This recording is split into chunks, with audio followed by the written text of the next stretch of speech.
கிளாஸ்ல நம்மளுக்கு பப்ளிக் இருக்கு, எப்படி இத்தனை சாப்டர்ஸையும் கவர் பண்றது? ஐடியா பார்த்தலாமா? ஃபர்ஸ்ட் 100%, 50%, 0% அப்படின்னு நம்மளோட சாப்டர்ஸை பிரிக்க போறோம். இல்ல 100% இந்த சாப்டர்ஸ்ல இருந்து வந்தா நான் எழுதிடுவேன் அப்படின்னு கிரீன் லைட் போடுறதெல்லாம் நம்மளுக்கு 100% சாப்டர்ஸ். இந்த சாப்டர்ஸ் பாதி தான் படிச்சிருக்கேன், பாதி படிக்கிறேன் அப்படின்னு சொல்றது 50% சாப்டர்ஸ். இந்த சாப்டர் வந்து வந்தா நான் எழுதவே மாட்டேன் அப்படின்றது 0% சாப்டர்ஸ். இந்த மாதிரி ஃபர்ஸ்ட் உங்களோட சாப்டர்ஸோட இன்ட்ரோடக்ஷன் பேஜை பிரிச்சுக்கோங்க. இதுல ஃபர்ஸ்ட் 50% தரவா இருக்க சாப்டர்ஸை எடுத்துக்கோங்க. அதை ஃபர்ஸ்ட் கிளாரிட்டி கொடுத்து படிச்சுட்டு தென் கோ டு 100% சாப்டர்ஸ்.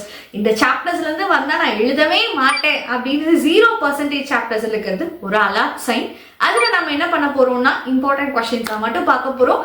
இம்பார்ட்டன்ட் கொஸ்டின்ஸ்க்கு வேற எங்கேயும் நீங்க போக வேண்டாம். இந்த வீடியோ, இந்த ஷார்ட்ஸ் கீழே ஒரு வீடியோ லிங்க் பண்ணியிருக்கேன். இந்த வீடியோவை கிளிக் பண்ணி பாருங்க, இம்பார்ட்டன்ட் கொஸ்டின்ஸ் கீழே இருக்கு. அண்ட் பை த வே நம்ம சேனலை சப்ஸ்கிரைப் பண்ணலாம், சப்ஸ்கிரைப் பண்ணிக்கோங்க.